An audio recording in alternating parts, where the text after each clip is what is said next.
Di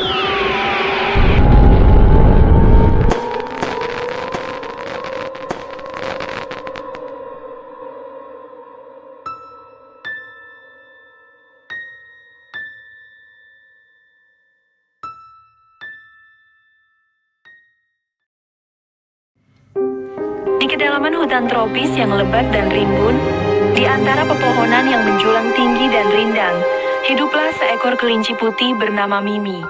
Bulunya seputih salju, matanya ceria, dan senyumnya selalu mengembang. Mimi bukan kelinci biasa. Ia cerdas, baik hati, dan punya selera humor yang tinggi. Hewan-hewan lain di hutan itu menyukainya bukan hanya karena kebaikannya, tetapi juga karena kemampuannya membuat mereka tertawa terpingkal-pingkal. Setiap hari, Mimi dihujani pertanyaan-pertanyaan konyol dari teman-temannya. Siput kecil, Pipit, misalnya, sering bertanya, "Mimi, kalau siput bisa terbang, apa yang akan dilakukannya dengan cangkangnya?" Mimi, tanpa ragu, akan menjawab, tentu saja, ia akan menggunakan cangkangnya sebagai topi pelindung dari matahari.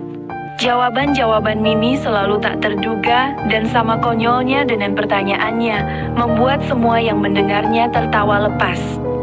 Burung hantu tua bernama Pak Tua, yang terkenal bijaksana namun juga sedikit usil, suatu hari bertanya, "Mimi, kalau pohon pisang bisa berjalan, kemana kira-kira ia akan pergi?" Mimi, dengan ekspresi serius namun penuh canda, menjawab, "Ke pesta pisang." Tentu saja. Bayangkan, pesta pisang dengan musik dan tarian pisang. Pak Tua terbahak-bahak hingga bulu-bulunya bergetar. Bahkan si harimau galak raja, yang biasanya menakutkan, pun tak luput dari pertanyaan-pertanyaan konyol dan jawaban-jawaban jenaka Mimi. Suatu ketika, raja bertanya dengan suara berat, "Mimi, kalau aku bisa berenang secepat ikan, apa yang akan kulakukan?" Mimi menjawab dengan cepat, "Kau akan menyelenggarakan lomba renang antar harimau?" "Tentu saja." Dan hadiahnya adalah ikan sebanyak-banyaknya. Raja, yang awalnya terlihat garang, tak kuasa menahan tawanya. Kehidupan di hutan itu dipenuhi dengan tawa dan canda. Setiap pertemuan Mimi dengan teman-temannya selalu diwarnai dengan pertanyaan-pertanyaan konyol dan jawaban jenaka. Mereka bergurau tentang hal-hal yang tidak masuk akal, menciptakan dunia imajinasi yang penuh warna dan menyenangkan.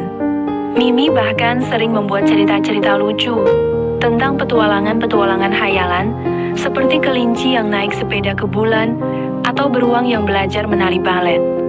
Suatu hari, terjadilah perselisihan kecil antara beberapa hewan. Pipit dan Pak Tua bertengkar karena perebutan buah durian yang terakhir. Suasana menjadi tegang. Mimi melihat situasi tersebut, segera bertindak.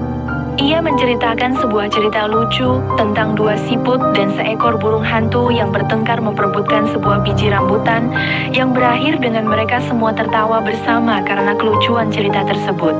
Perselisihan pun sirna, digantikan oleh tawa dan keakraban. Mimi mengajarkan semua hewan di hutan itu pentingnya tertawa dan bersenang-senang. Ia membuktikan bahwa humor dapat mencairkan suasana tegang dan mempererat persahabatan. Kehidupan di hutan itu menjadi lebih berwarna dan bahagia berkat keberadaan Mimi dan canda tawa yang selalu menyertainya.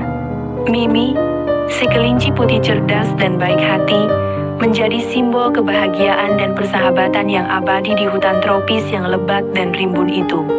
Kisahnya diwariskan dari generasi ke generasi sebagai pengingat akan pentingnya tawa dan keceriaan dalam kehidupan.